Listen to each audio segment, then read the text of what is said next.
अगर आप भी चाहते हैं कि आरसीएम म्यूजिक के वीडियो सबसे पहले आप तक पहुंचे, तो लाल बटन को दबा के चैनल को सब्सक्राइब जरूर करें और साथ में बेल आइकन को दबाना ना भूलें।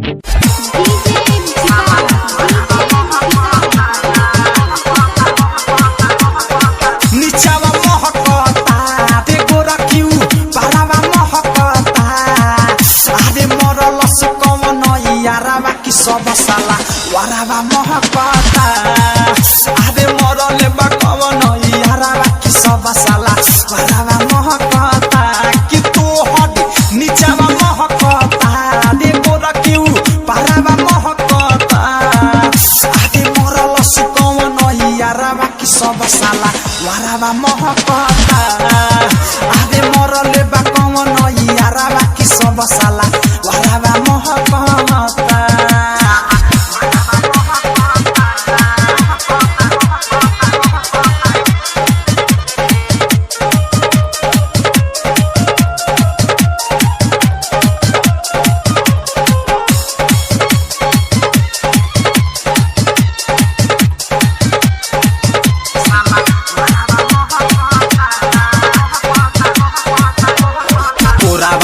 के लागे दबले बातो हके लागता कि मरले बाहु में जो हके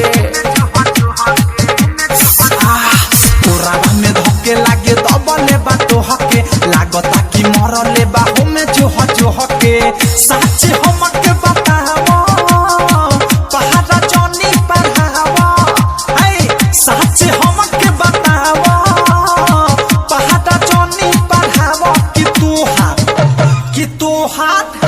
कि तोहर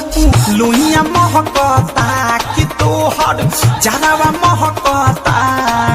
रे रे मरल से कवन यारावा की सब साला वारावा महकता रे रे मरल से कवन यारावा की सब साला वारावा महक रहता।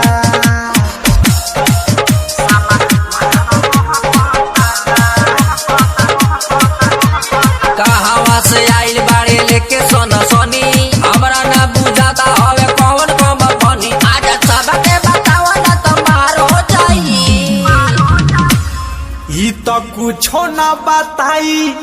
एक कॉमेडी बाबा काहे हो आज एक व्यवस्था याद पाद हो जाई आज एक व्यवस्था याद पाद हो जाई।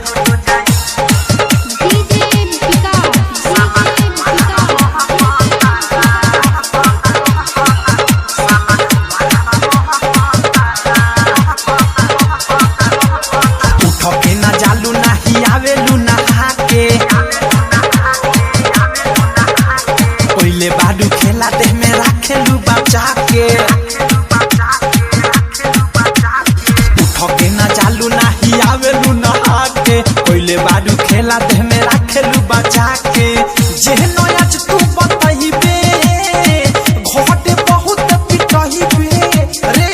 जेहनो आज तू बताइबे रे घोटे बहुत पिटइबे कि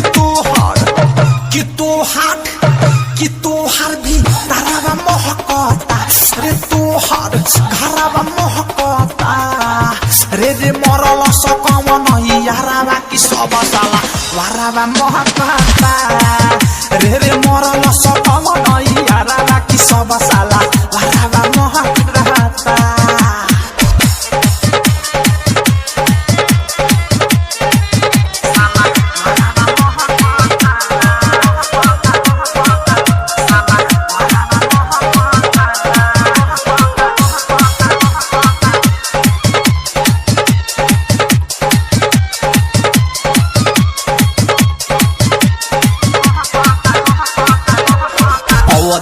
प्रेमी कॉमेडी बाबा क्यों लागता कि डलले में राज परफ्यूम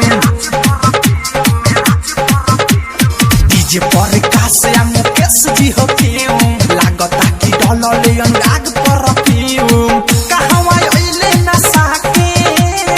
पाचा में के कदा का साके कहवा अइले ना साके पाचा में के कदा का साके